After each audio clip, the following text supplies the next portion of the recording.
आजच्या या भव्य अशा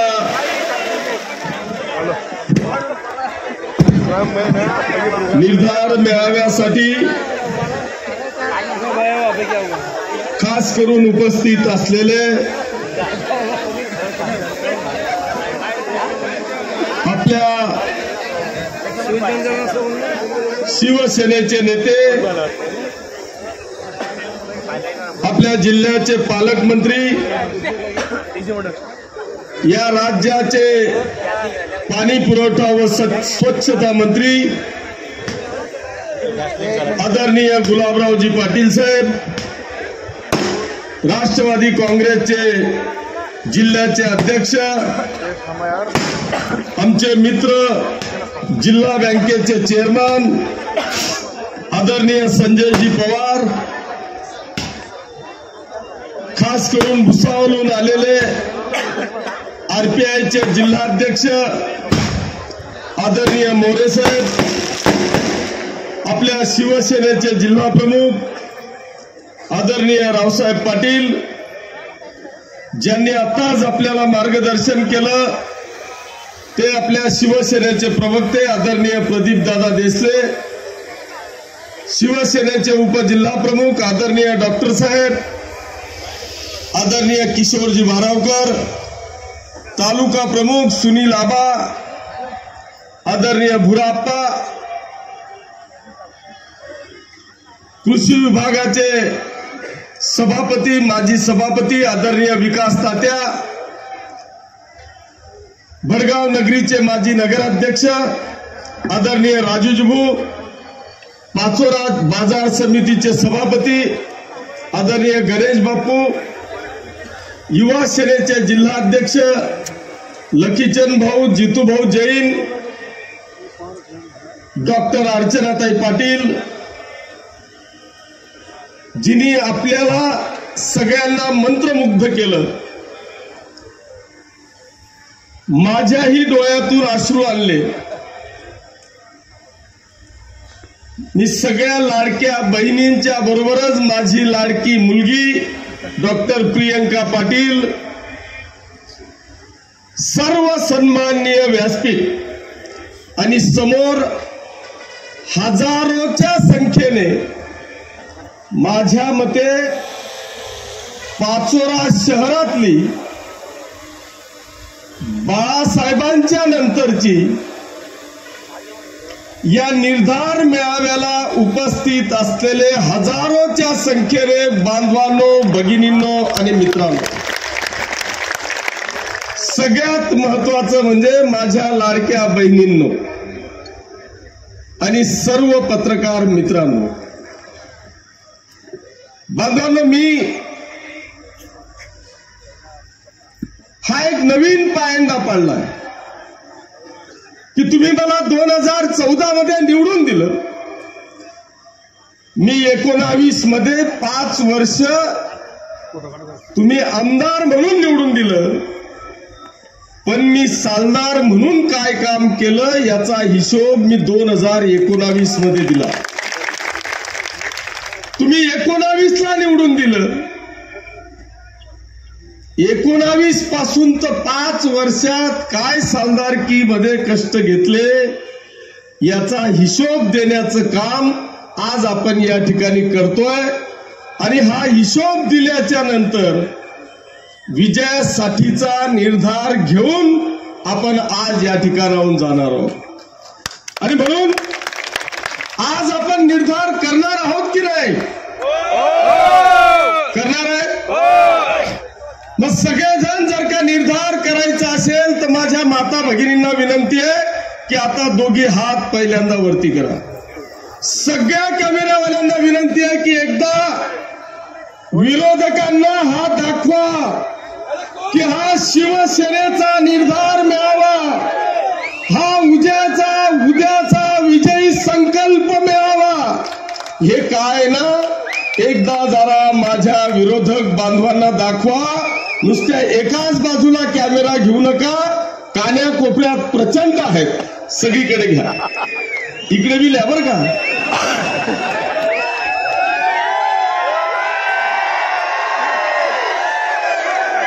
आणि आता बस हात दुखी येतील लिहा खाली. आणि आता एवढा मोठा विजयाचा निर्धार आपण केला म्हणून मी आता उद्यापासून आपल्या सगळ्यांचे आशीर्वाद घ्यायला तर गावोगावी येणारच आहे, पण एवढा कुठेच भेटणार नाहीत असं आज चित्र आहे. म्हणून मी आता तुमचा सगळ्यांचा आशीर्वाद नतमस्तक होऊन या ठिकाणी घेतोय. किशोर अप्पा आगे बढ़ो. किशोर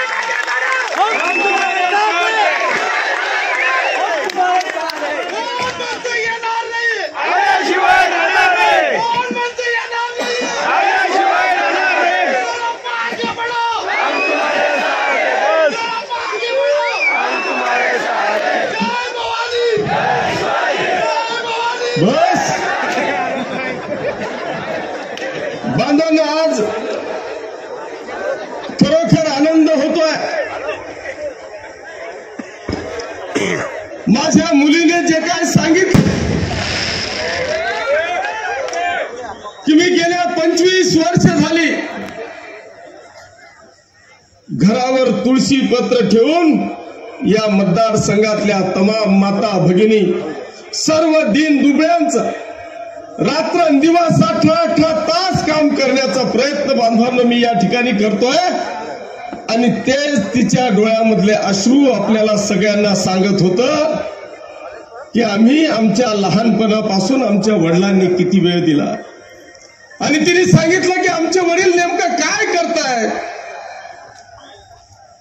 आणि तिला आजचं चित्र पाहून तिच्या डोळ्यात अश्रू अनुभवावर झाले आणि तिने सांगितलं की आज मला पटलं की माझा बाप काय करत होता ते चित्र आज दिसलं.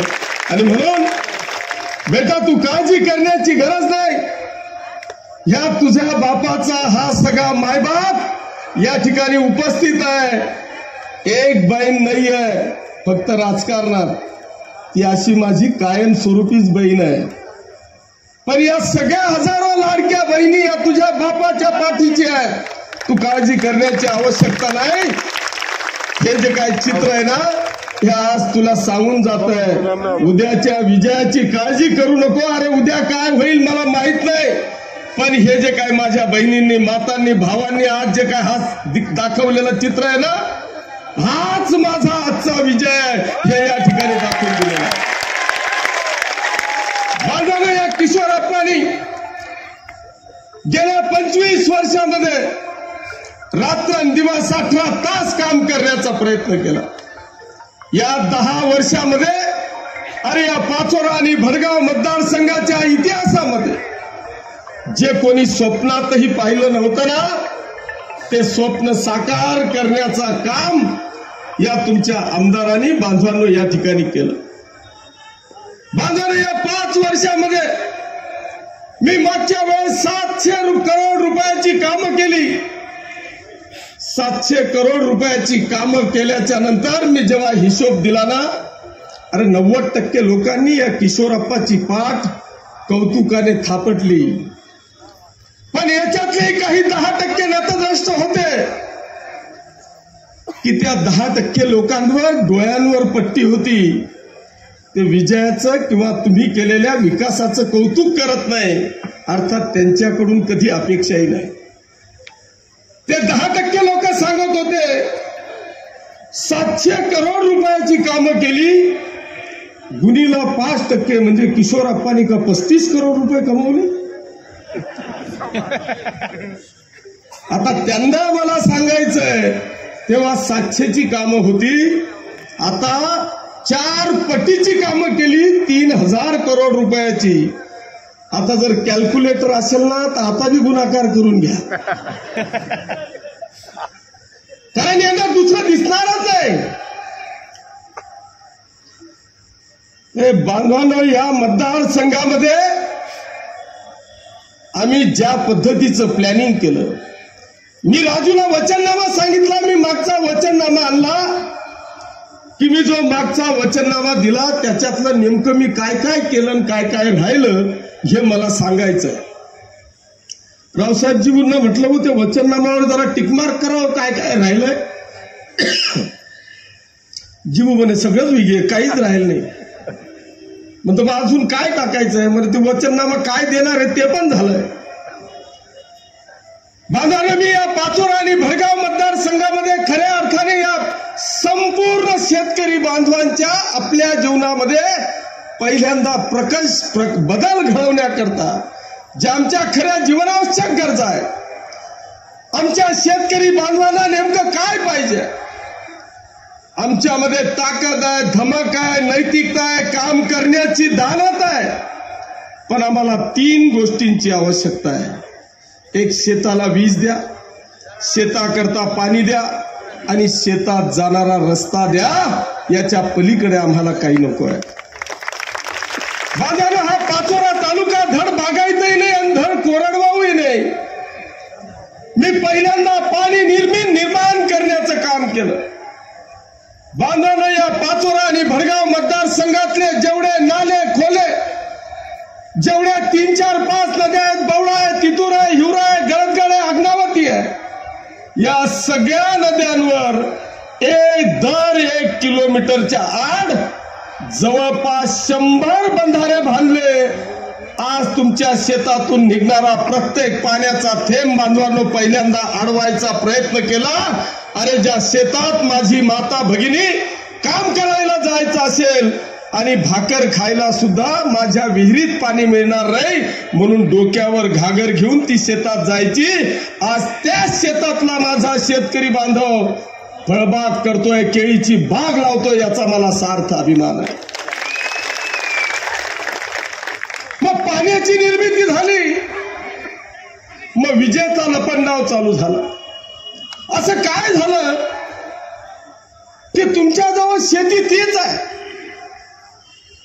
तुमच्या जवळचे डिमांड नोट त्याच आहेत, तुमचं इलेक्ट्रिक कनेक्शन तेच आहे, पण अचानक तुमचे ट्रान्सफॉर्मर जळायला का लागले, अचानक तुमच्या ट्रान्सफॉर्मरची कॅपॅसिटी का वाढवायची गरज पडली, तर याचं कारणच हे आहे की तुमच्या विहिरींची पाण्याची पातळी वाढली आणि तुम्हाला ट्रान्सफॉर्मरची गरज पडायला लागली. बांधवांनो, या मतदारसंघामध्ये तुमच्या आपल्या या नेत्यांच्या कृपा आशीर्वादाने, गुलाबराव पाटील साहेबांच्या आशीर्वादाने, त्या डीपीडीसी मधून आतापर्यंत या मतदारसंघामध्ये जवळपास 200 ट्रान्सफॉर्मर मी या मतदारसंघात आणले आणि प्रत्येकाचे ट्रान्सफॉर्मर बदल करण्याचा प्रयत्न केला. आता सुद्धा 8 दिवसापूर्वी भाऊचं आपलं डोकं लागलं होतं. मी म्हटलं तुम्ही मला रस्त्याला एक काम देऊ नका, पण मला MSCB करता कमीत कमी 3 करोड रुपये लागतील. भाऊ म्हणे कथाईन देऊ, म्हणतो कुठून बी दे. 1.5 करोड म्हणतो जमणार नाही, ते 1.5 करोड बी तूच ठिले. भाऊले वाटलं ना खटका पडेल. 5 मिनिटं मा आमचा विश्वनाथ भाऊचा फोन आला, भाऊ जाऊ देत आता तुला 3 करोड ना तर 3 करोड ना 3 करोड ना 3 करोड ट्रान्सफॉर्मर दे टाकत दादा. 15 दिवसात तुमचे ट्रान्सफॉर्मर बसायला सुरुवात होईल. आता MSCB हा विषय तुमचा संपलेला आहे. भाऊ, भडगाव तालुक्याची तर अशी कंडिशन होती की तिथे 132 केव्हीएचं सबस्टेशन नव्हतं. अरे, आपण 132 केव्हीएचं सबस्टेशन मंजूर केलं आणि त्याच्या अंडर या पाचोरा आणि भडगाव तालुक्यामध्ये 7 नाहीत आणि 3 10 33 11 केव्हीएचे सबस्टेशन मंजूर केले.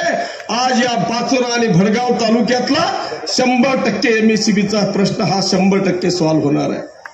आता राहिला रस्त्यांचा विषय.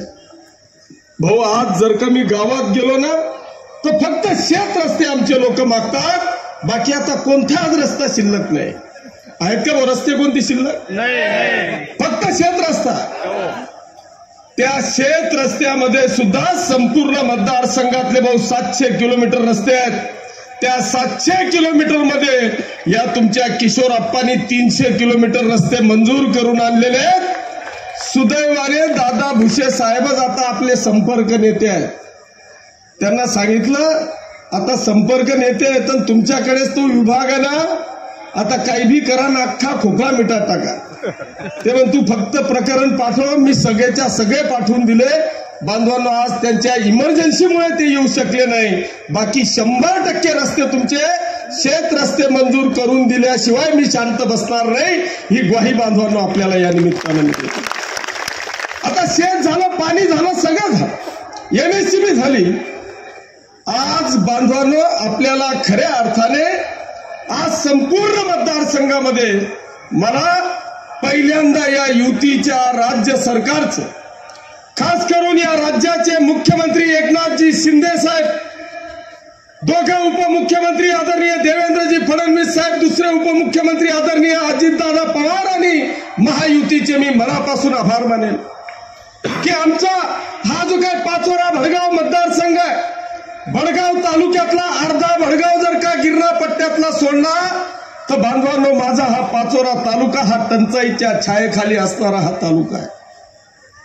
आम्ही अनेक नद्या नाले खोले अडवले, पण यांना कायम स्वरूपी जर का जिवंत ठेवायचं असेल तर अनेक वर्षापासूनचा चालू असलेला आपला सगळ्यांचा लढा तो म्हणजे नारपारचा. आज आपल्या या नारपारला आपल्या या युतीच्या सरकारने 7,000 करोड रुपयाची मंजुरी दिली.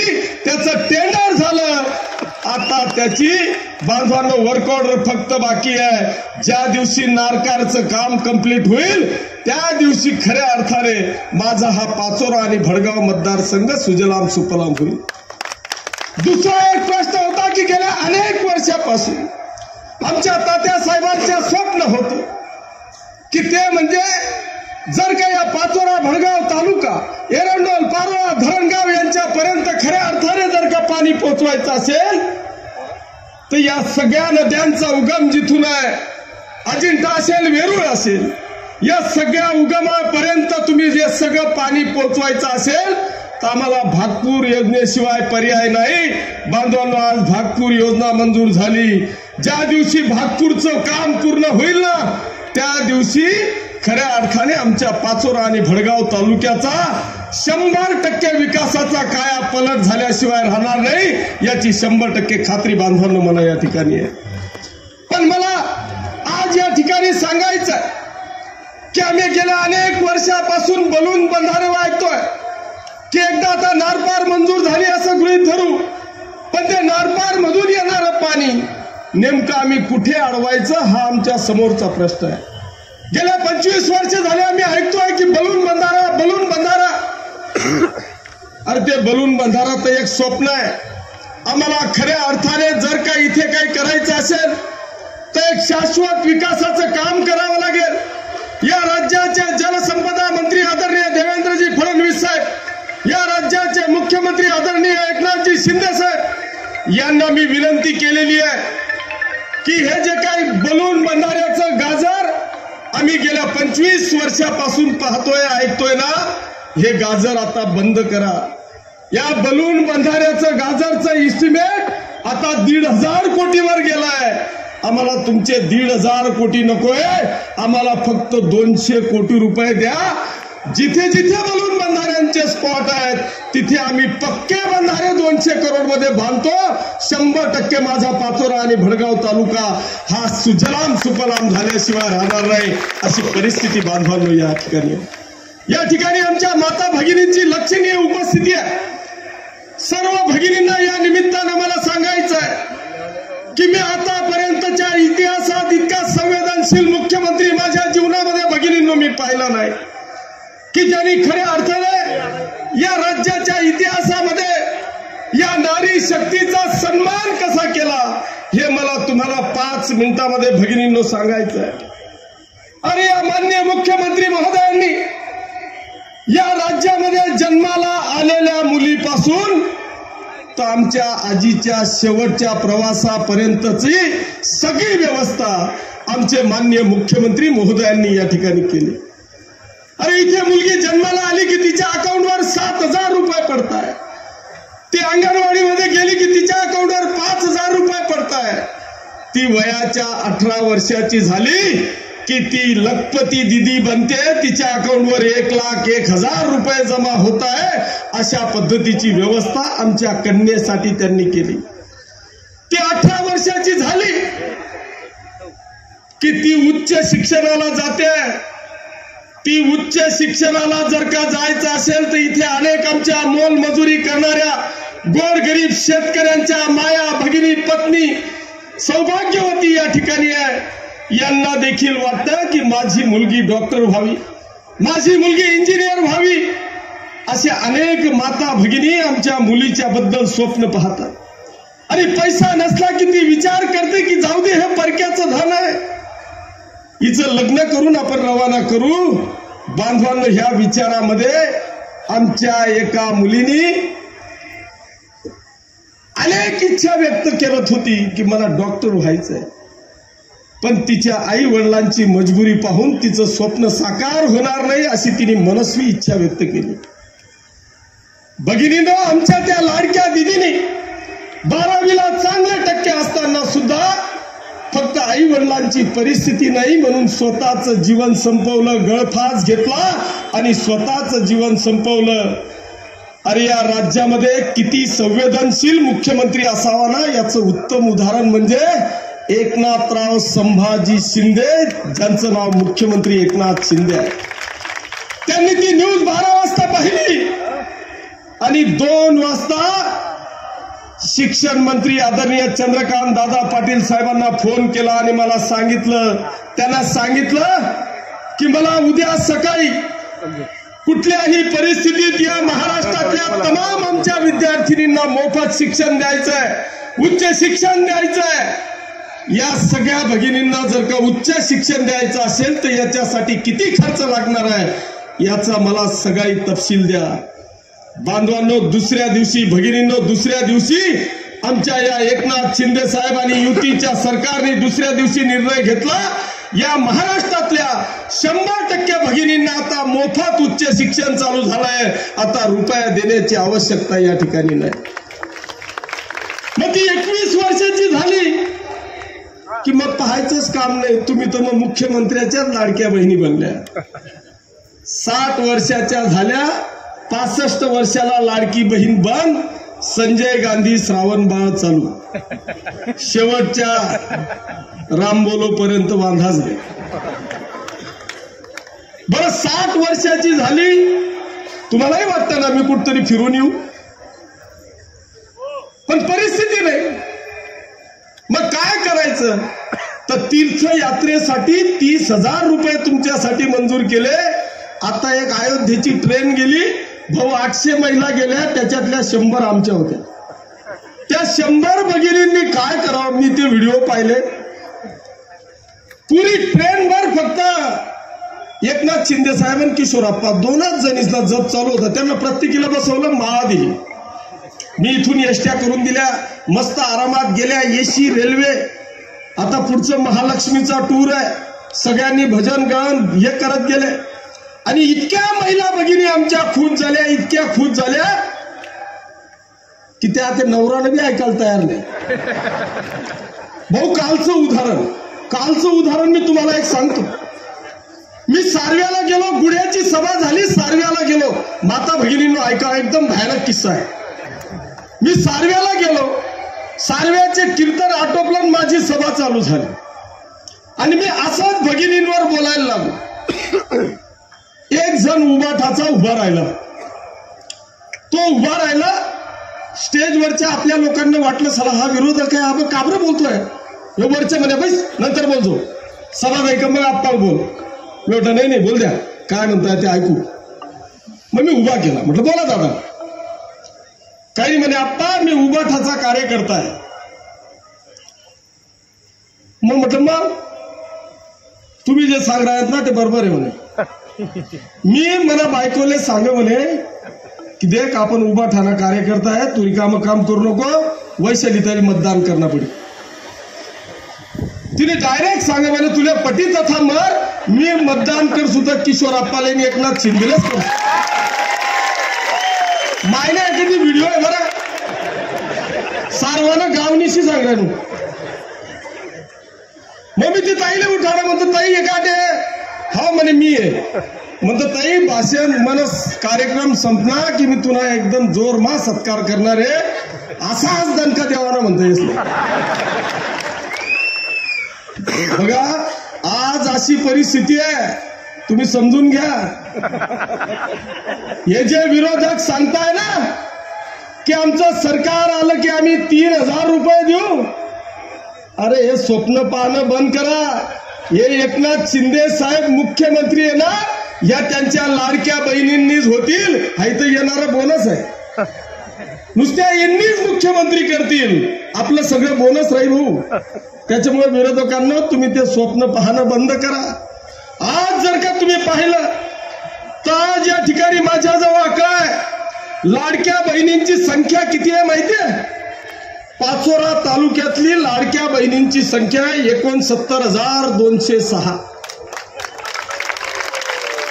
बडगाव तालुक्यातली संख्या आहे 18,384.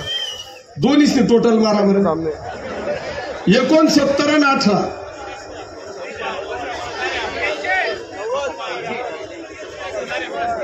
बडगावची 35,000 आहे का? मग तुम्ही 18,000 कसं काय केली? नाही आपला मतदारसंघात तुम्ही तितकं डांबरदगड जाऊ दे, एवढा विधारात ना 70 आणि 18 89. ताईंनो, माऊलींनो, भगिनींनो, नुसता तुम्ही भीती नात ना, बस हे खरंच. इतर लाभार्थी किती आहेत माहितीये? जाऊ दे, जास्त काही जात नाही, ते बोला रे. पण बांधवांनो, मी या निमित्तानं मी सांगेल, हे झालं माझ्या ताईंचं, माझ्या बहिणींचं. पण या ठिकाणी अनेक विरोधक उठले, जेव्हा त्यांच्या पायाखालची वाळू घसरायला लागली त्यावेळेस हे म्हणायला लागले की आता ठीक आहे बहिणींचं केलं, माझ्या भावांचं काय? काही तर म्हणे आमना पाहुणा असलं काय? अरे म्हणतात जाऊ दे ना, पाहुणा कुठे आटलाय? त्या घाटवरला आहे. म्हणजे आपण भावांचं पाहू. बांधवांनो, या ठिकाणी अरे या आपल्या लाडक्या मुख्यमंत्र्यांनी हेरलं. त्यांनी पाहिलं की आज प्रत्येक गावामध्ये 30, 35, 40 मुलं शिकलेले असे आहेत ना की 40 मुलांचे लग्न झालेले नाहीत, असे प्रत्येक गावाची अवस्था आहे. जास्त आहे, जास्त आहेत म्हणे. नाही तुमचं गाव मोठं आहे म्हणे, समजा जास्त आहेत म्हणतात ते. बांधवांनो, याचा सारासार विचार आपल्या माननीय मुख्यमंत्री महोदयांनी केला आणि एक अभूतपूर्व ऐतिहासिक निर्णय घेतला. 25 लाख तरुणांना, सुशिक्षित बेरोजगारांना, पंचायत समिती, ग्रामपंचायत, नगरपालिका, कृषी विभाग, आरोग्य विभाग, जेवढ्या शासकीय संस्था असतील त्या प्रत्येक संस्थेमध्ये 10,000 रुपयाप्रमाणे 6 महिन्याची नोकरी आमच्या या बेरोजगार तरुणांना देण्याचं काम केलं. माझं फक्त या तरुण आणि आमच्या माता भगिनींना विनंती आहे, या विरोधकांचा डाव तुमच्या सगळ्यांवर आहे. जर या 1,500 रुपयाचं मानधन 3,000 रुपयावर करायचं असेल, या 25च्या 25 लाख तरुणांना जर का त्या 6 महिन्यानंतर परमनंट करायचं असेल ना, तर एकनाथ शिंदे साहेब शिवाय पर्याय नाही. या राज्यामध्ये मुख्यमंत्री एकनाथ शिंदे साहेबांना जर का तुम्ही मुख्यमंत्री पुन्हा केलं ना, अरे मी आपल्याला चॅलेंज देऊन सांगतो, हा महाराष्ट्रातला 25 लाख तरुण हा परमनंट झाला म्हणून समजा. आणि या भगिनींनो, तुमचं मानधन हे 1,500चं 3,000 झालं म्हणून समजा. हा किशोरप्पा तुम्हाला ग्वाही देतोय. मग म्हणे शेतकऱ्यांचं काय, आम्हाला दिवसा वीज द्या. अरे आठे बसेल एकनी बी फक्त सांगितलं मला बाप सहित, मला आजोबा सहित, मी बी आता 55 वरीस न विकू. अरे ह्या 50 वर्षामध्ये 100 वर्षामध्ये आम्ही डिमांड नोट काढली, कनेक्शन घेतलं, पण शपथ देवाची मी माझ्या आयुष्यात MSCBचं शेती पंपाचं लाईट बिलच पाहिलं नाही. कोणी देखा का बरं इमानदारी मसा लाईट बिल? जवळ त्याची ताईट काय ना, ट्रान्सफॉर्मर पाहिजे की 3,000 येणा पलीकडे पैसाच आम्ही भरलेला. लाखो करोड रुपयाचं शेतकऱ्यांचं लाईट बिल बांधवांनो या मुख्यमंत्री महोदयांनी माफ केलं. या इतिहासात हा पहिला निर्णय आहे. नुसतं कर्ज माफ केलं नाही तर भविष्यात तुम्हाला वीज बिल येणार नाही याची 100% खात्री दिलेली आहे. नुसतं एवढ्यावर थांबलं नाही यार. आमचा शेतकरी रात्रंदिवस जाऊन पाण्याचा भरणा करतोय. याला जर का खऱ्या अर्थाने दिवसा वीज द्यायची असेल तर आमच्या सोलर पंपाला सबसिडी दिली. जर तुमचा 4.5 लाख रुपयाचा 7.5 हाऊस पॉवरचा सोलरचा पंप असेल ना फक्त 40,000 रुपये भरा, 90% सबसिडी, प्रश्न खतम. रातले वावर मजावर नाही, दिवसा फक्त बटन दाबा, घरी जा. अशी परिस्थिती बांधवांनो या संपूर्ण मतदारसंघामध्ये झाली आहे. आणि म्हणून बांधवांनो मी खरोखर भारावून गेलोय. विषय अनेक आहे पण अजून आता गण महिना 1.5 महिना बाकी आहे. समोर अनेक पैलवान तयार होत आहे पण नेमका कोण मैदानमय आहे काय अजून समजून नाही. त्याच्यामुळे आज तुमच्या सगळ्यांच्या साक्षीने ढोल ताशे तुम्ही सगळेजण तयार होऊन माता भगिनी होऊन हा तुमचा किशोरप्पा आजपासून शिवसेनेचे मुख्यमंत्री एकनाथजी शिंदे साहेब यांच्या आशीर्वादाने तुमच्या सगळ्यांच्या कृपेने लंगोट बांधून तयार झालेला आहे. जोही कोणी येईल त्याला आडवा पाल्याशिवाय राहणार नाही एवढी खात्री आपल्या सगळ्यांच्या कृपेने बाळगतो आणि थांबतो. धन्यवाद. जय हिंद, जय महाराष्ट्र.